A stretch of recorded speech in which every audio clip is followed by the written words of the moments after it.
It was Martha who told me. Not my son, not his wife, my neighbor across the street who walks her Pomeranian past my front porch every morning. She stopped by with a basket of plums and said too casually, "I saw the cutest invite for Aaron and Melinda's baby shower on Facebook. You must be so excited." I smiled, automatically. But something cold slid down my spine. "Oh?" I said. "When is it?" She blinked. "You didn't know?" That was the first crack. The first splinter in the glass that had been threatening to break for months, maybe years. I stood there, apron still dusted with flour from the zucchini bread I'd been making, and tried not to let my knees buckle under the weight of something I didn't yet understand, but already knew. I wasn't invited. Later that night, I checked Facebook, not because I'm a regular, but because I needed proof.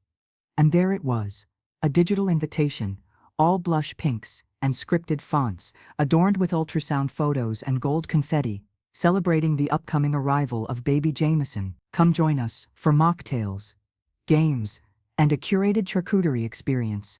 Under the RSVP tab, over 70 names, friends, K-workers, influencers. Melinda followed. Not one family member over the age of 45. I stared at it for a long time, scrolled through the comments, the likes, the jokes about no saggy baby boomers allowed underneath one of the posts, and then I saw the quote. Her comment, Melinda's clear as day beneath a gif of dancing diapers. "We just want it fun, and fresh, and Instagram-worthy. No old people, no offense." No offense. I sat back in my chair, blinking at the screen. My hands felt strange, as if they didn't belong to me. I wasn't angry, not yet, just displaced. Like I'd wandered into someone else's life. I didn't call Aaron that night. What would I even say?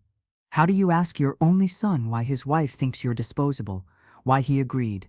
Instead, I cleaned the kitchen. I put away the bread I hadn't even tasted. I folded the dish towel. I went upstairs and lay in bed with the lights off, listening to the clock tick like it was keeping time for something important, like it was waiting for me to decide what mattered. I've never been dramatic. I don't scream. I don't storm out, I don't beg to be included. But that night, I did cry, quietly. Into the pillow I bought on sale last fall. The one with stitched daisies I thought were cheerful. I cried not because I wasn't invited to a party, but because it had finally happened. The shift, the one every mother fears. The one where your child stops seeing you as vital and starts seeing you as an obligation. The next day, I got a text from Aaron. "Hey Mom, meant to tell you about the baby shower.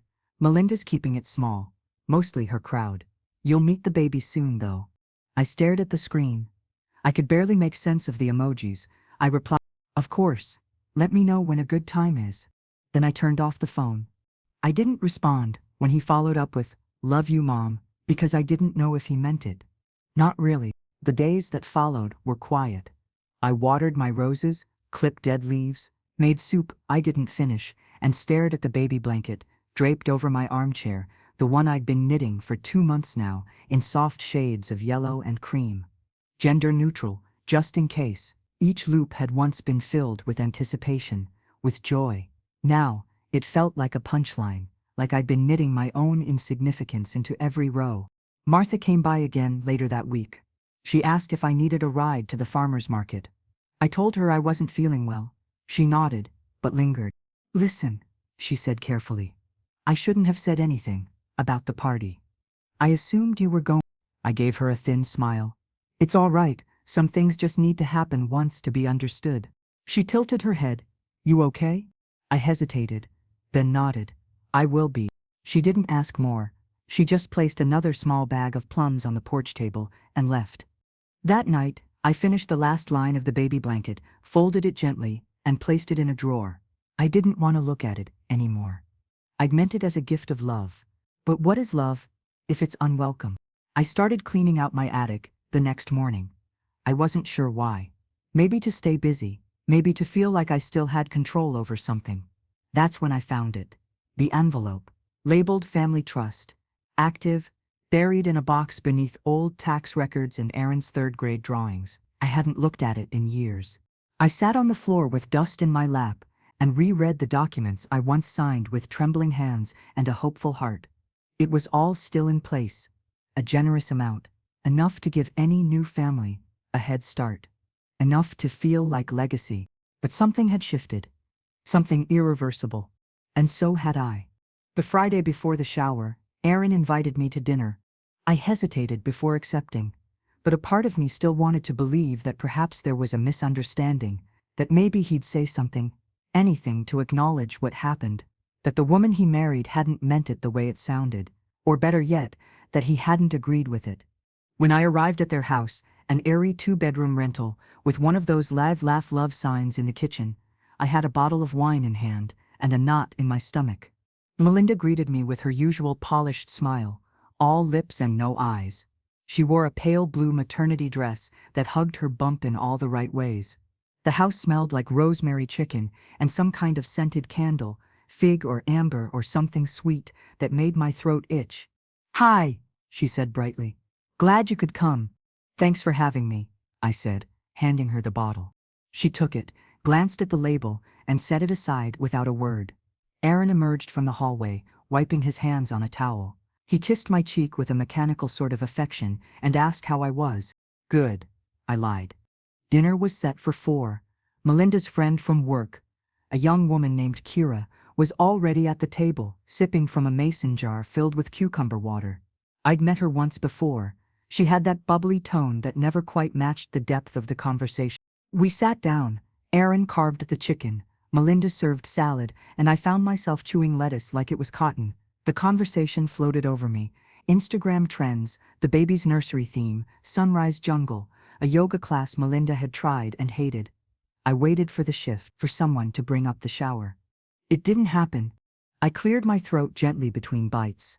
"So, the baby showers this weekend?" Melinda didn't flinch. "Mm-hmm," she said, cutting into her chicken.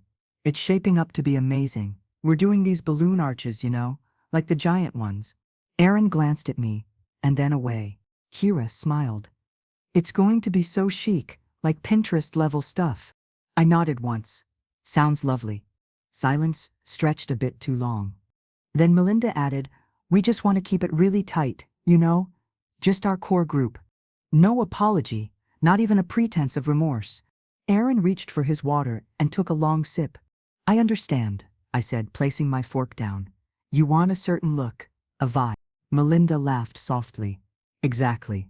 You get it." "Oh, I got it." The rest of the meal was a blur. Kira chattered about her podcast. Aaron made a joke about diaper duty. I smiled politely, chewed my way through dry chicken, and nodded when expected. But inside, something twisted a little tighter. After dessert, store-bought macarons placed delicately on a marble tray, I helped carry dishes to the sink. Alone in the kitchen, with Aaron, I saw my chance. "I wish you had told me sooner," I said quietly. He wiped his hands again and avoided my eyes. "It's not that big of a deal, Mom." "It is to me." She didn't mean it like that. She said it publicly. He looked at the sink, then at the window, then finally at me. "We just didn't want to make it awkward. You know how you get." I blinked. "How I get?" He hesitated. "Look, it's Melinda's event. I didn't want to fight her on it." I stepped back and leaned against the counter. "You didn't have to fight. You just had to care." His jaw tightened. "Don't make this bigger than it is." I didn't respond. I didn't trust my voice to stay calm. Melinda came in just then, holding an empty glass. "Everything okay in here?" Aaron smiled. "Yeah, just talking about the baby." She turned to me and said, "You'll get plenty of time with her once she's born.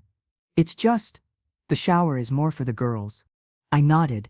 Of course, I wouldn't want to ruin the photos. She didn't catch the tone. Or maybe she did and didn't care. I left shortly after, citing an early appointment in the morning. Aaron walked me to the door. "Thanks for coming," he said. "Thank you for dinner."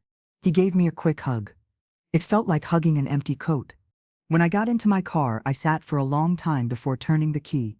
The porch light illuminated their front yard, tiny fairy lights strung across the bushes, a gold sign that read "Little Star on the Way." And through the window, I could still see the macarons, perfectly aligned in pastel rows. I drove home slowly, the kind of slow that means you don't want to arrive. Once I got inside, I poured myself a glass of wine, something dry and dark, and sat on the couch, in silence. My phone buzzed. A photo. A group text. Melinda had already posted a picture of the dessert tray. The caption, "Final tasting run for Sunday. Only the cute, fun aunties allowed." I turned off the phone. Later, I opened the drawer where I'd hidden the baby blanket. I didn't touch it.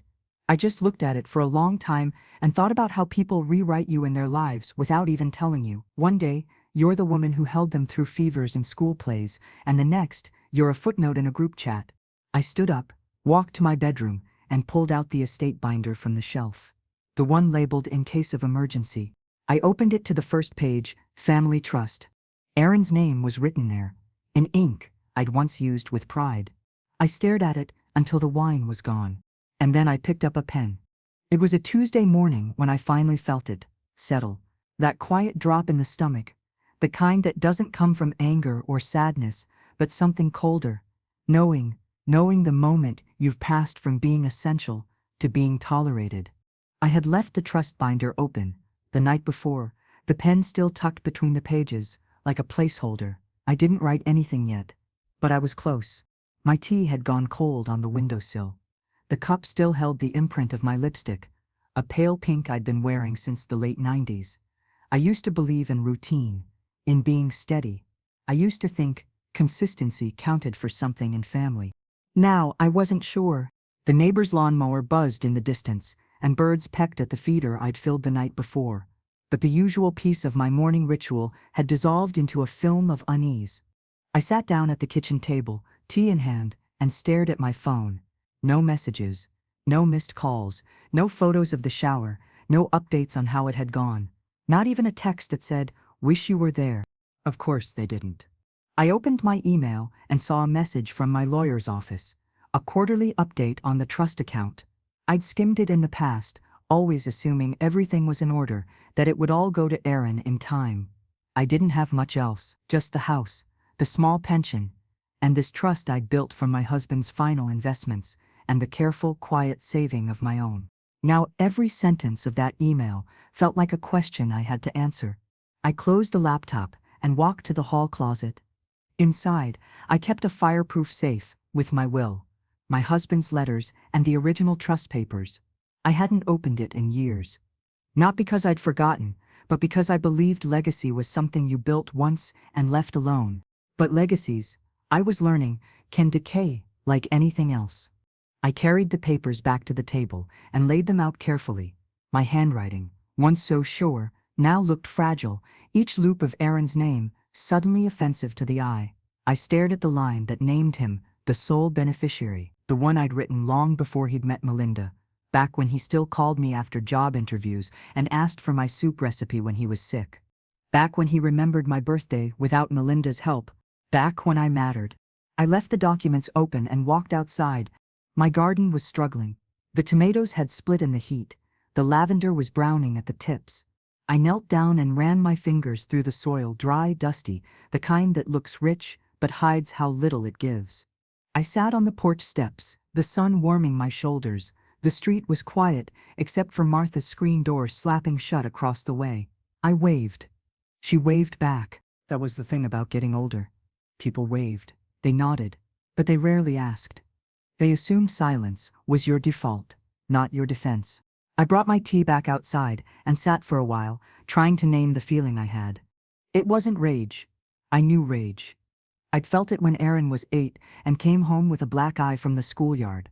I'd felt it when they misfiled my husband's death certificate and called him Martin instead of Marvin. Rage burned. This was something else. This was grief. But not the kind with funerals and flowers. This was the grief of being forgotten, while still alive. Of becoming old people to your own child. A breeze picked up, rustling the half-dead marigolds in their pots. I looked at the bare space beside them, an old planter box Aaron had built with me one summer in high school. He used to love helping me in the garden, dirt under his nails, jokes about worms, begging me for root beer afterward. Now he was silent, distant, reciting Melinda's preferences like they were scripture. A car drove by, playing loud music. The sound faded as quickly as it came, but it left behind a strange echo, like I'd just missed something. Maybe that's what life becomes in old age. A long string of missed things. I took another sip of my cold tea and stood back inside. I washed the cup, wiped down the counter, and returned to the papers. I didn't make any edits that day. But I did something else. I made a list. It was small, at first, just bullet points on a notepad. But each one was a crack of clarity. Legacy is not inherited, it is chosen. Melinda does not see me as family. Aaron does not protect me from her. The trust is not a reward, it is a responsibility. If I feel invisible now, what will I feel when I'm gone? I added one more line, then underlined it twice. Do not fund a future that excludes you. By then, the sun was lowering through the kitchen window. I opened the fridge, reheated some soup, and ate in silence. Not sad, not angry, just sure. When I finished, I pulled out a manila folder and labeled it in bold marker, next draft. The trust wasn't gone, it wasn't cancelled, but from now on, it would evolve with intention. And not for those who called me old people. 3 days after I labeled the manila folder, next draft I called Gwen. Gwen Templeton had been my estate lawyer for nearly 12 years. She wore square glasses and short gray curls with a streak of something copper she never admitted was dye.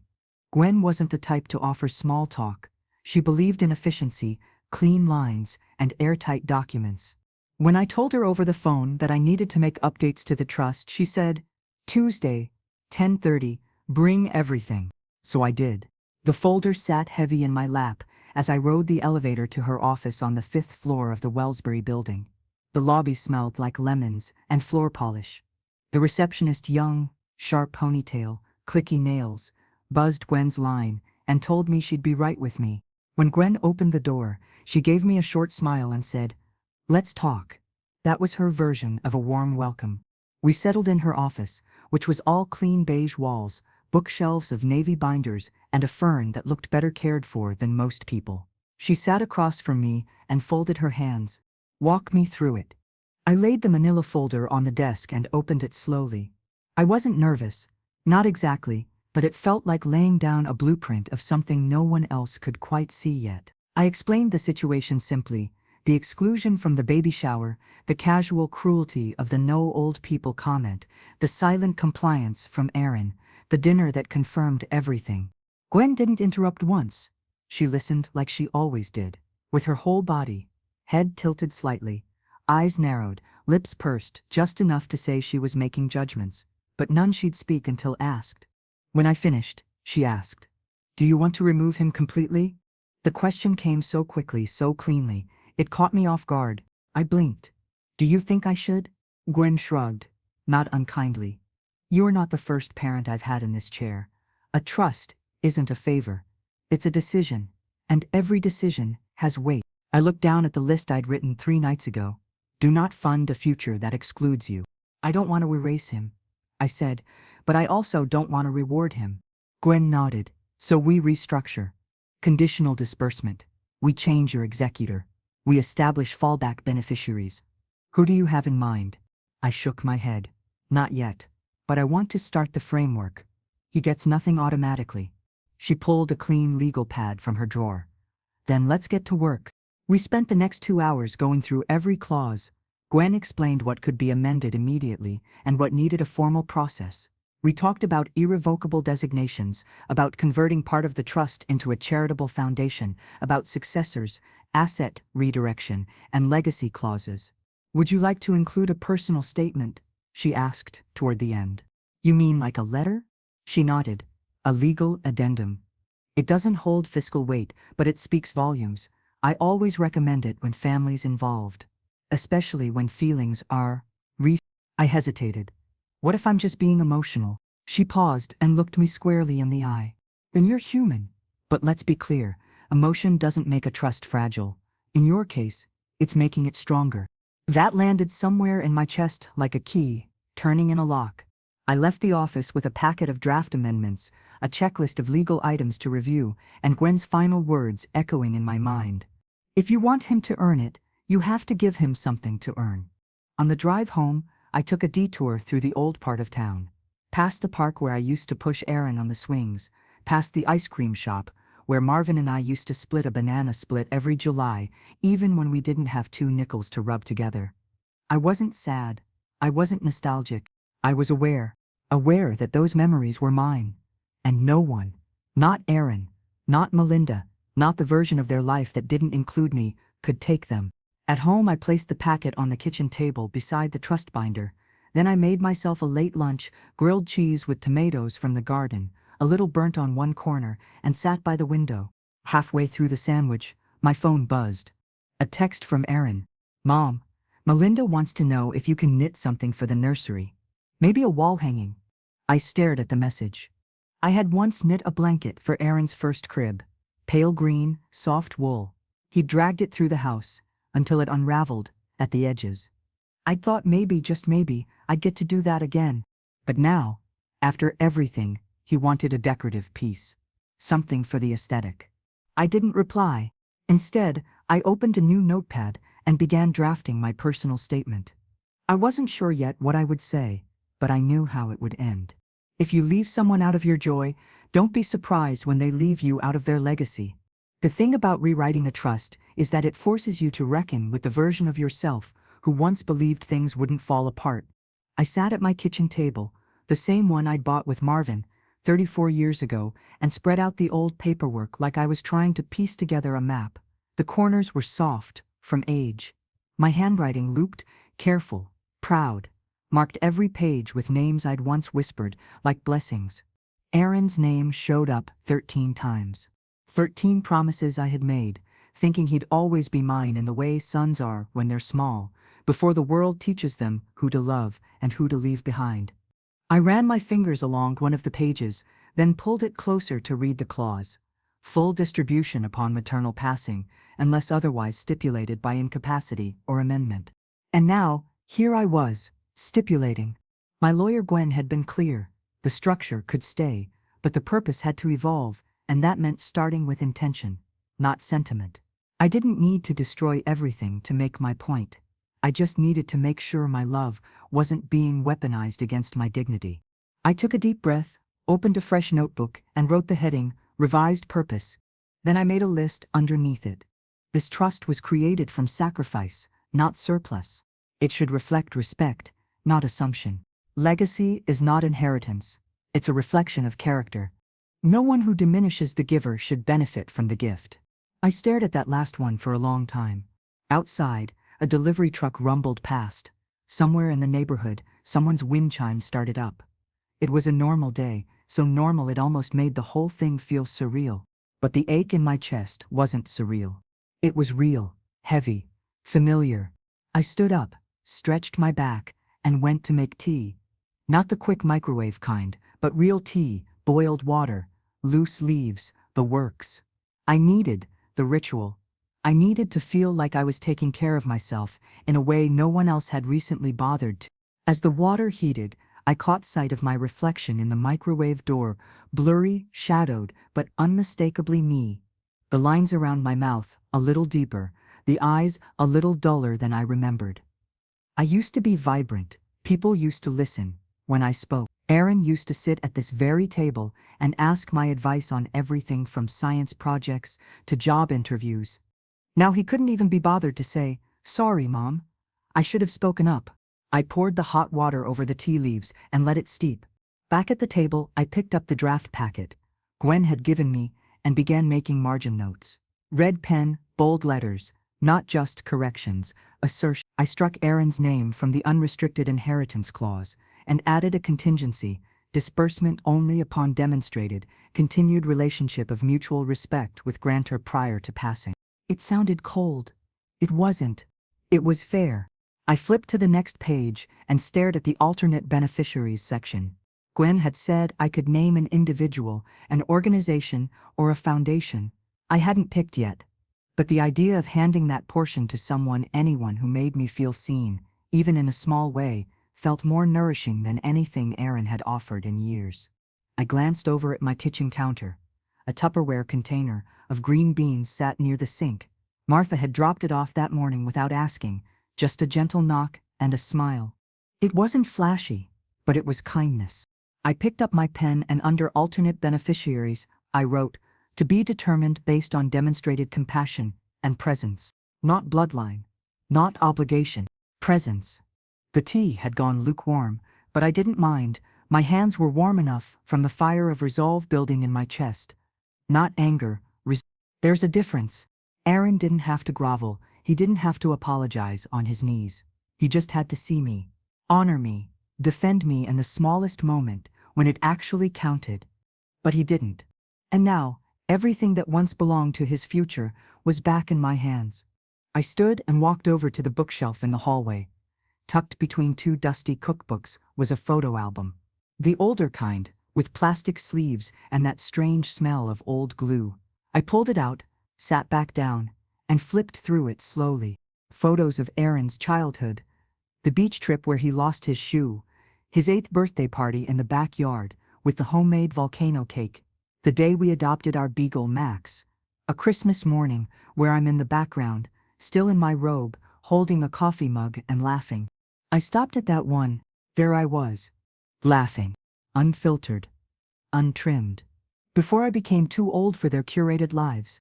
I traced my face with one finger. I didn't cry. I just breathed, steady, and Then I slid the photo from its sleeve and placed it beside the trust papers. That woman, the one in the robe with the crooked smile, she deserved to be seen. She deserved a legacy that respected her story, not erased it. I didn't need revenge. I needed correction. And now, with every pen stroke, I was making it. The morning after I made the revisions, I realized I was out of bread, coffee filters, and patience. I could have gone to the big chain grocery store a few blocks farther, but I chose the small corner market instead, the one run by the Patel family, with creaky floors and an old bell above the door that sounded like it was gasping for breath every time someone walked in. The place smelled like ripe bananas, spice packets, and floor wax. I liked that about it. It didn't pretend to be something it wasn't. I grabbed a loaf of rye, a dozen eggs, and a small bouquet of chamomile that looked slightly wilted, but honest. As I waited at the checkout, I felt a faint pressure in my chest. Not medical, just emotional. I hadn't slept well. My dreams had been a messy loop of Aaron at different ages, toddler, teenager, tired adult, each version turning away when I reached out. I was halfway through swiping my card when the cashier looked up and said, "Your scarf is beautiful. Did you make it?" She was young, mid-20s maybe, with dark curls tucked into a low bun and kind, almond-shaped eyes. Her name tag read Jada in green block letters. I blinked. Yes. Years ago, just wool I had lying around. "It's lovely," she said, smiling gently. "My grandma used to knit. I still wear one of her old shawls when I'm sick. Makes me feel like she's holding me." I don't know why, but that comment settled somewhere deep in me. Not like a compliment, more like recognition. Like someone saying, "I see where you came from." I smiled. "That's a beautiful memory." She nodded and handed me my receipt. "Well, you wear that scarf like you're someone worth knowing." That caught me completely off guard. I stood there for a second too long before I finally whispered, "Thank you." My throat tightened, not with sadness, but with something unfamiliar. Affirmation. It wasn't until I got home and unpacked the groceries that I realized I'd forgotten the coffee filters. But I didn't care. Because that sentence, "You wear that scarf like you're someone worth knowing," followed me through every room like a benediction. I made myself toast and poured the last of the coffee into a mug, grounds and all. Then I sat by the window, holding that warmth in both hands, and let myself feel the full weight of being seen. Not for what I could offer, or fund, or fix, but just for being. Jada didn't know who I was. She didn't know that a week ago I'd been written out of a baby shower because of the way I aged. She didn't know that I was rewriting a trust that would ripple through the rest of my family long after I'm gone. But she looked me in the eye, and she meant it. And suddenly, the idea of giving to someone like her, a stranger, yes, but a good one, didn't feel absurd. It felt right. Later that afternoon, I opened the alternate beneficiaries section again. The space was still blank beneath the legal placeholder text. To be named. I thought about Jada, again. About how she said her grandma made shawls. About how she saw me, not as a relic, but as a person with hands that had made something lasting. I didn't write her name. I wasn't ready for that yet. But I wrote something new. This portion of the trust shall be made available to an individual or organization that uplifts others through quiet kindness, intergenerational compassion, and consistent presence. I set the pen down and exhaled, like I hadn't in days. I didn't need Aaron to understand this yet. But someday, when the papers are unsealed and the contents of the trust are revealed, I hope he sees that love is a living thing, and when it is neglected, mocked or belittled, it learns to grow elsewhere.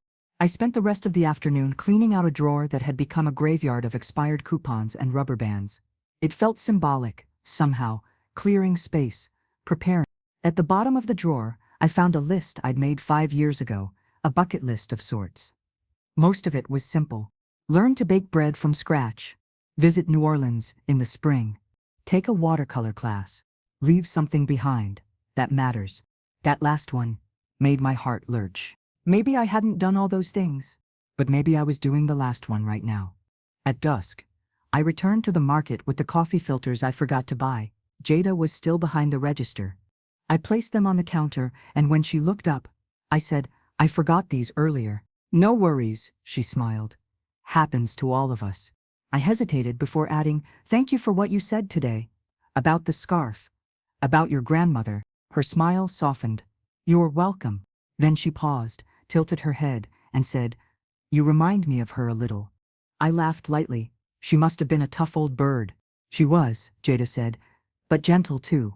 Like she could take the whole world apart and stitch it back together if she had the time." That stayed with me the whole walk home.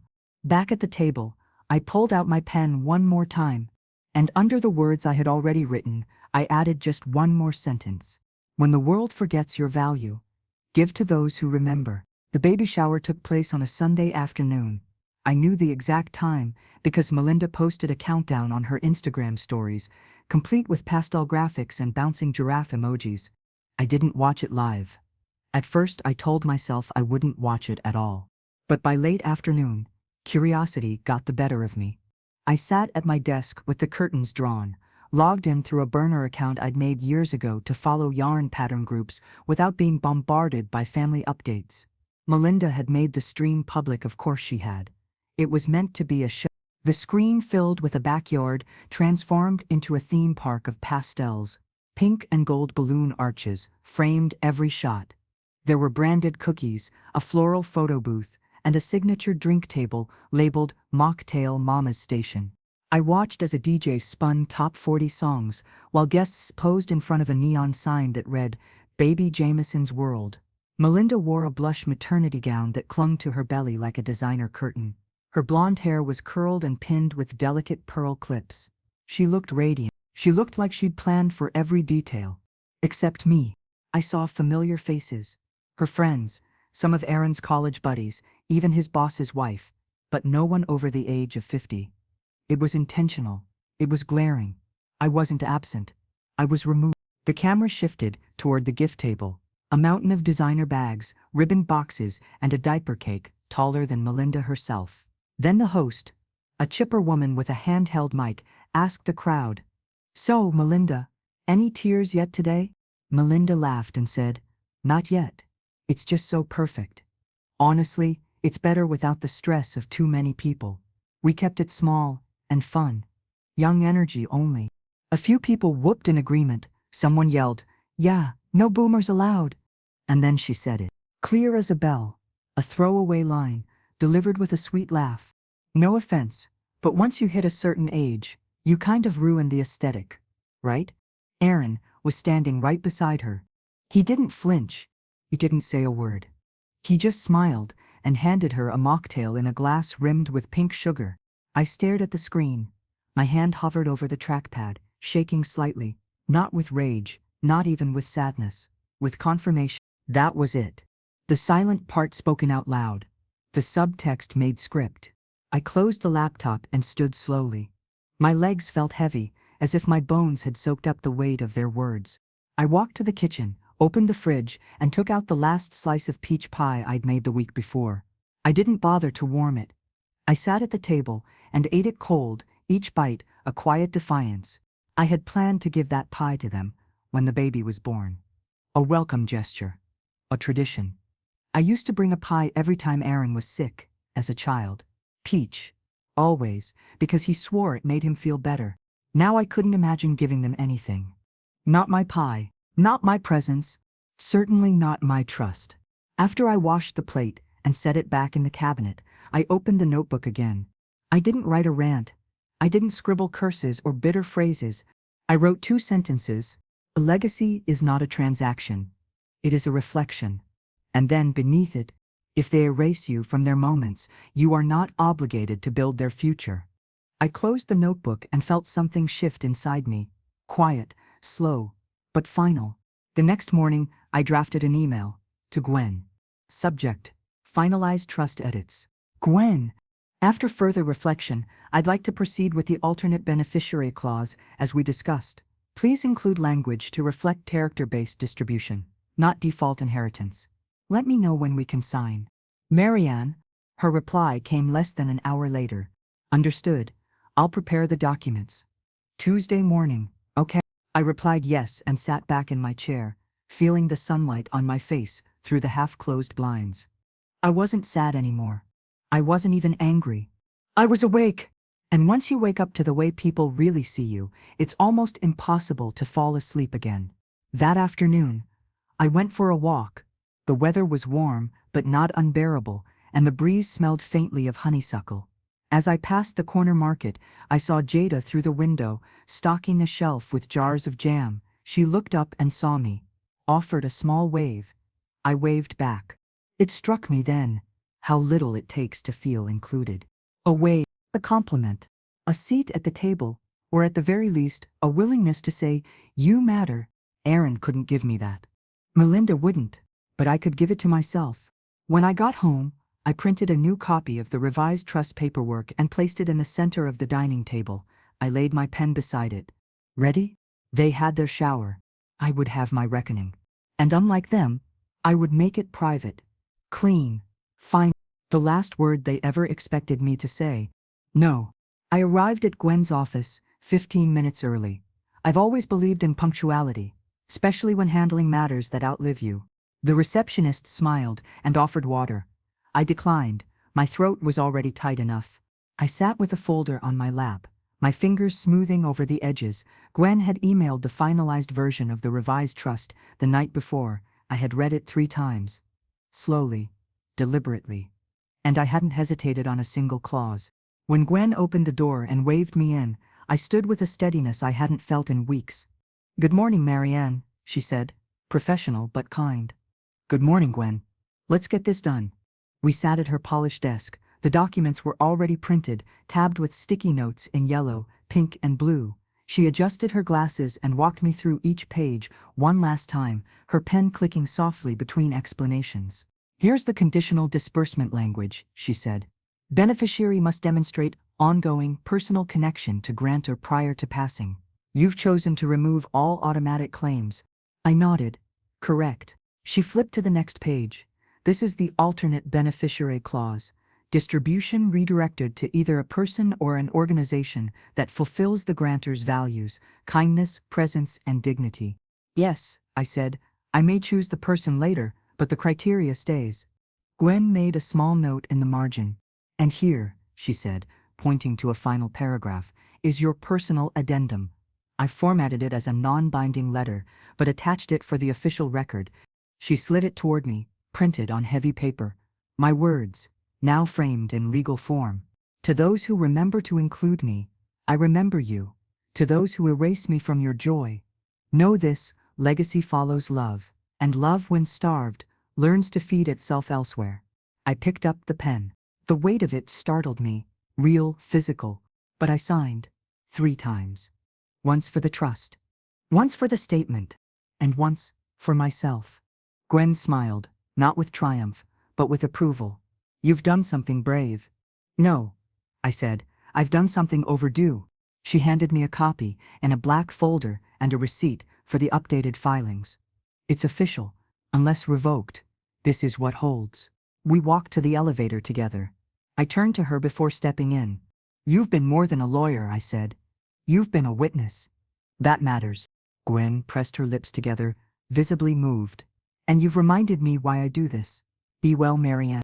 I nodded and descended to the ground floor. When I stepped outside, the air was crisper than I expected. The wind caught the edge of my scarf, and I held it close. The world around me continued as usual. Cars passed, phones rang. Pigeons fluttered around the plaza fountain, but I had changed. I walked 2 blocks to the cafe I used to visit with Marvin on weekends. It had the same dusty green awning and tiny wrought iron tables. I ordered a cappuccino and a raspberry tart and sat outside watching people pass by with their headphones and hurry. Across from me sat a young mother and her toddler. The child kept dropping a spoon, giggling as the mother retrieved it again and again. Her patience reminded me of who I once was. Her smile reminded me of who I still could be. After a few minutes, I pulled the black folder from my bag and opened it. I didn't read the documents again. I didn't need to. Instead, I added one line at the bottom of my personal letter, just for myself. The most radical thing I ever did was stop begging to be remembered. I tucked the folder away. I'd always thought signing a document like this would feel like a closing. It didn't. It felt like a beginning. Later that afternoon, I returned home to a voicemail from Erin. "Hey Mom, just wanted to check in. Haven't heard from you in a few days. Melinda mentioned maybe you were feeling under the weather. Anyway, let me know if you're okay." I stared at the phone, the message blinking softly. "Check in? After a live stream where your wife laughed about my absence like it was a punchline?" I didn't call him back. Instead, I opened a fresh envelope and slid the second copy of the amended trust inside. I addressed it in careful script, to be opened only when necessary. Mad Ellis. I placed it in my file drawer, beside my birth certificate and old marriage license. There would be no surprises. Only choices. Mine. The knock came just after 5 p.m. I wasn't expecting anyone. I had just finished watering the garden out front, a modest patch of rosemary, hydrangeas and a stubborn tomato plant that insisted on thriving no matter how badly I neglected it. I wiped my hands on a kitchen towel and made my way to the door. Through the glass I saw Aaron. He looked older, not in the sense of wrinkles or gray hairs, but in posture, in the way his shoulders slumped, just slightly forward, like someone who had lost control of a story he thought he was writing. I opened the door, but didn't step aside. He cleared his throat. "Hi, Mom." "Hi." A pause hung between us. I was driving back from a client meeting and figured I'd stop by. I didn't move. "You didn't answer my message," he added. I read it. He nodded, unsure what to do with his hands. "Can I come in?" That question, it felt less like a request and more like a test, but I stepped aside. Barely. He walked in slowly, glancing around the living room like he half expected something to have changed drastically since his last visit. It hadn't. Same lace curtains, same dusty bookshelf, same me. "I saw the baby shower video," I said, breaking the silence. He winced. "Yeah, about that." "No, don't explain." I walked past him to the kitchen. "Would you like some tea?" He followed. "Sure." I moved through the ritual automatically. Kettle, tea bags, mugs. I didn't offer food. Not because I wanted to be cruel, but because I didn't want this to feel like one of those visits where everything returns to normal with a plate of cookies. Aaron leaned against the doorway. "Melinda didn't mean it the way it sounded. You were standing right next to her." I didn't hear the comment. "Then you weren't listening." Silence. The kettle began to rumble, slowly building to a whistle. I turned it off before it could get loud. "I didn't come here to fight," he said, softer now. "Good. Because I don't have the energy." I handed him a mug and sat at the small table by the window. He sat across from me, cupping the tea like it might warm more than just his hands. "I know she can be sharp," he said. I looked at him. She excluded me from my grandchild's first celebration and then mocked me on camera. His jaw twitched. "I should have done more." "You did nothing, Aaron." His eyes dropped to the table. "I'm not asking for an apology," I added. "I just want you to understand that words have weight, and silence has volume." He didn't speak for a long moment. When he finally looked up, his eyes were glassy. "I've been thinking a lot lately," he said, "about Dad, about how he handled things. I used to think he was too rigid. Now I think maybe he was just clear." I said nothing. "I've made mistakes," he continued. "I know that. And I know I didn't defend you. I should have." "You didn't just fail to defend me," I said, setting down my mug. "You participated in erasing me. Maybe not with your words, but with your absence. And I've spent too much of my life justifying absence." He stared at his tea, like it held the answer to a test he hadn't studied for. Do you still want to be part of the baby's life? He asked finally. It was a strange question, like he thought it was my privilege to remain present after being pushed out. I want to know him, I said, but not if it means shrinking. Aaron ran a hand through his hair. Melinda thinks you've always judged her. I judged her behavior, and I judged yours. Because I expected more. He swallowed. I'm sorry. For the first time, it sounded like he meant it. I'm not closing the door on you, Aaron, I said. But I've learned that doors can't stay open to people who keep walking out of them. He nodded slowly. Understood. We sat in silence again, both of us staring out the window at the tomato plant, swaying in the breeze. Do you want to see a picture? He asked suddenly. Of the nursery. Sure. He pulled out his phone and slid it across the table. The room was painted a soft green. There were gold stars on the ceiling, a bookshelf with new baby books, a stuffed elephant in the corner, and above the crib, a canvas banner that read "Welcome Baby Jameson" in block letters. In the corner, I saw the wall hanging, the one I had knit years ago for Aaron's first room, cream wool, slightly yellowed from age. I hadn't realized they still had it. You kept it, I said quietly. He nodded. Melinda doesn't know where it came from. I told her it was mine when I was a baby. She liked the texture. I smiled a little. It's alpaca. I ordered the yarn from Vermont. I didn't remember that. I do. He stared at the photo. I think I want him to know you. Then show him how. He looked up, startled. Show him what respect looks like. What presence means. Because if you teach him that I'm dispensable, then someday so will you be. Aaron nodded, slowly. I'll try. Trying is a start. He stood, mug still in hand. Can I come back? That depends. On what? On whether you're visiting me, or just trying to erase guilt. His face flushed slightly, but he nodded again. Fair enough. He left the mug on the counter and walked to the door. He paused with his hand on the knob. I know you've changed the trust. I said nothing. He turned back to me. Do I still have a chance? I met his eyes. Yes, I said. But you don't inherit love. You earn it. The next morning, I found an envelope on my porch. No stamp, no return address, just my name written in Aaron's handwriting. I stood there in my robe, the sun not yet fully above the rooftops, dew still clinging to the grass. The envelope was cream-colored and heavy, like the kind you send wedding invitations in. I brought it inside and sat at the kitchen table. Inside was a letter. 2 pages, carefully written. Mom, I know I can't undo what's been done. I can't take back my silence, or the way I let Melinda's words go unchecked. I didn't stand beside you. Not really, and I regret that more than I've admitted, even to myself. Watching you shut that door yesterday without slamming it, that said more than any lecture could have. You weren't cruel. You were clear. You gave me a choice to show up or disappear. And I've been disappearing for years. I asked Melinda to read the trust revision. She said I was overreacting, that you were just trying to guilt us. I told her it wasn't about guilt. It was about presence, about what we've become, about what we've allowed. She didn't take it well, but I stood my ground. I've started therapy. That's not a grand gesture. It's overdue. I realized I don't want to raise my son believing that love is only earned when convenient. You gave, we took, and we never asked what it cost you. I don't expect anything from the trust. I'm not writing this for money. I'm writing this because, for the first time in a long time, I want to rebuild something, slowly, honestly, without pretending nothing happened. I hope I'm not too late. Aaron, I read it once. Then again, my hands didn't tremble, but my chest did something strange, a kind of looseness, like a knot untied after years of being pulled too tight. I set the letter down beside my tea. This was the son I remembered. Or maybe, this was the son he had finally chosen to become.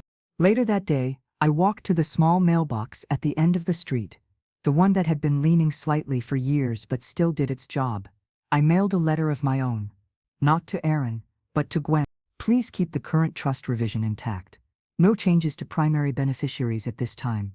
However, I would like to add a final note to the letter of intention, one that reflects the possibility of reconciliation, where respect is I didn't know where this would lead. But I knew one thing. Forgiveness is not the same as forgetting, And boundaries don't mean bitterness, they mean clarity, they mean care. Over the next few weeks, Aaron started calling regularly, not to ask for anything, just to talk. He'd tell me about Melinda's struggles with sleep, about how the baby kicked during old jazz music, about how he burned the rice again trying to make dinner. There was something almost boyish in his voice now, like the layers of status and image had peeled away, and underneath it all was someone still learning how to love back. He even brought me a pie one Sunday. Peach. Store-bought, clumsy, too sweet, but I accepted it with grace. "This is payback for all the ones you made when I was sick," he said, rubbing the back of his neck. "I remember," I replied. "You always left the crust." "I was saving it for last," he smiled. "You never ate it." Maybe I just liked knowing it was there. It was awkward, but honest. And I found myself smiling at the simple fact that he had shown up. Not perfectly, but presently. He came over every Sunday after that. Sometimes Melinda came too. She was quieter around me, careful with her words, but no longer dismissive. I didn't try to win her over. I simply existed, without apology. And over time, that seemed to unsettle her less.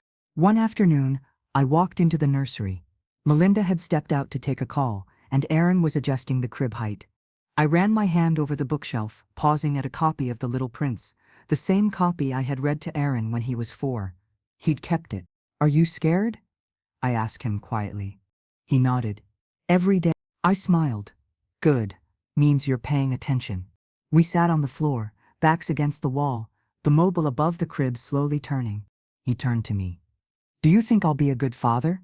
"That depends," I said. "Are you listening now?" He swallowed hard and nodded. "Then you'll learn. And that's what parenting is, in the end. Not perfection, not a performance. Just learning how to love better, over and over again, even when it's hard. Especially when it's hard." Before I left that day, I took one last look around the nursery. It was still too modern for my taste, too polished. But in the corner, nestled among the toys, I noticed something new.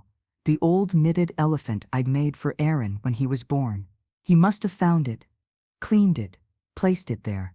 It wasn't an apology. It was a gesture.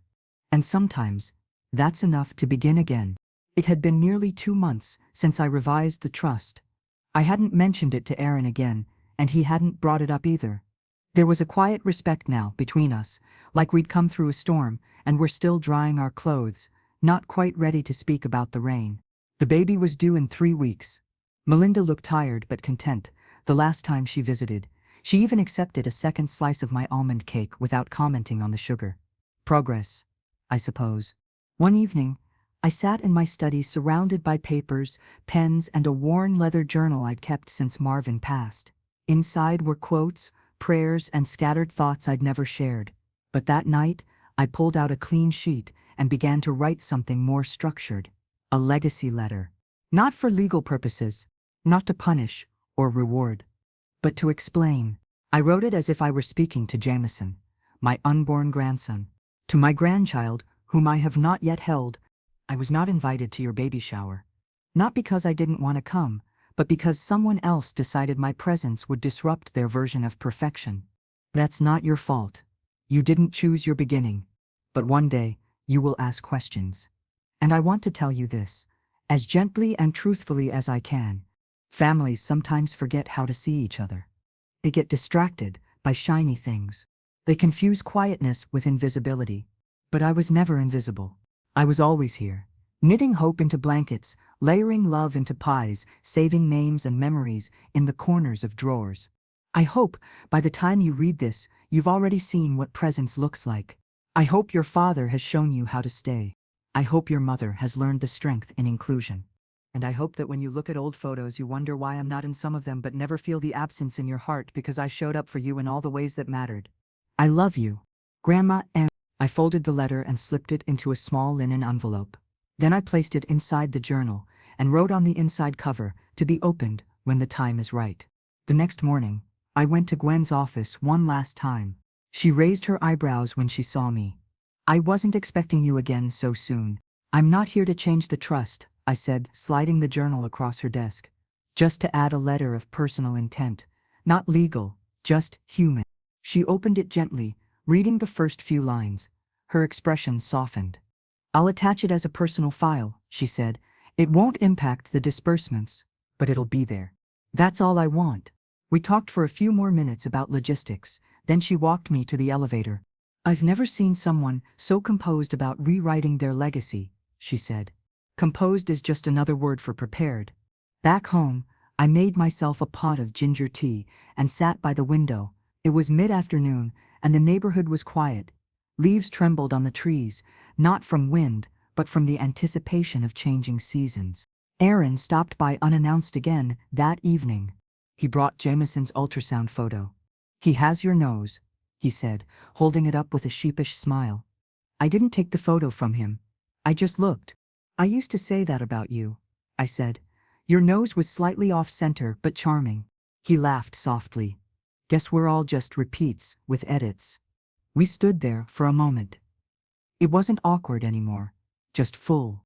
Then he asked, "Do you want to help us choose the middle name?" I blinked. "What? For Jameson? We haven't picked one." Melinda suggested something trendy, but I told her I'd ask you first. "Why me?" "Because names carry weight. And you've always carried us." I felt something unspool inside me, not just forgiveness, not just pride, a relief. "What did your father's middle name mean?" he asked. "Solace," I said quietly. "His mother gave it to him after losing a baby. She said he brought peace where there had been silence." Aaron nodded. "Then it settled. Jameson Solace Ellis," I whispered. The name felt like a promise. That night, I lit a candle for Marvin. Not out of grief, but gratitude for the way he taught me to be firm without being cruel, for the strength he passed down without noise, and for the part of him that would now live in a child whose name carried the echo of healing. Jameson was born in the early hours of a fog-covered Tuesday. Aaron called me just after 5 a.m., his voice shaking and tired. "He's here," he said, barely above a whisper. "He's perfect." And Melinda, she was incredible. I sat on the edge of my bed, one hand still on the blanket. "Is everyone okay?" He exhaled. "Yeah. Exhausted, but okay. We're at St. Agatha's, room." There was a pause, like he didn't know how to ask what came next. "Do you want to come?" he finally said. "Yes," I said. No hesitation. I dressed in quiet motions, a long tan sweater over a navy blouse, slacks that didn't pinch. I pinned my hair back, simply, not out of vanity, but because I didn't want to fuss. I wasn't going to perform grandmotherhood. I was going to show up. I arrived at the hospital just before visiting hours began. The receptionist directed me to the maternity floor, where I was met with hushed voices, the occasional cry, and nurses pushing carts of tiny miracles in blankets. Room 404 was at the end of the hall. I stood outside the door for a long moment, collecting my breath. When I knocked, Aaron opened it quickly, as if he'd been waiting. His eyes were rimmed with exhaustion, but he smiled when he saw me. "Come in." The room was dimly lit. Melinda was in the bed, her hair a mess of blonde waves against the white pillow. She looked up as I entered, and for once there was no wall in her expression, just pure fatigue. "Hi," she whispered. "Hi, sweetheart."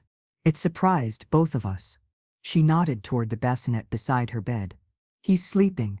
I walked over slowly. My heart felt like it was holding its breath. There he was, tiny, swaddled, his nose unmistakably familiar. A trace of Marvin, a trace of Aaron, and maybe, just maybe, a sliver of me. I didn't cry. I thought I might, but I didn't. I just stood there and breathed him in. "Would you like to hold him?" Melinda asked softly. I turned to her, surprised again. She was serious, not polite, willing. "Yes," I said. Aaron gently lifted Jameson and placed him in my arms. He was warm, impossibly small, and perfectly heavy in that sacred way only newborns are. He stirred slightly, but didn't wake. I sat down in the chair by the window, rocking just a bit, more instinct than intent. No one spoke for a few minutes. We just watched the new life I held like it was a fragile kind of "You know," I said quietly, "you all thought I was angry about the baby shower." Aaron looked up. But it wasn't about the party. Not really. Melinda sat up straighter, clearly listening. "It was about being erased. About watching you celebrate beginnings while pretending I was already gone." Melinda's eyes shimmered. She said nothing. But you didn't erase me, I added. You just gave me the space to decide if I still wanted to belong. Jameson made a small squeak in my arms and then settled again. Melinda cleared her throat.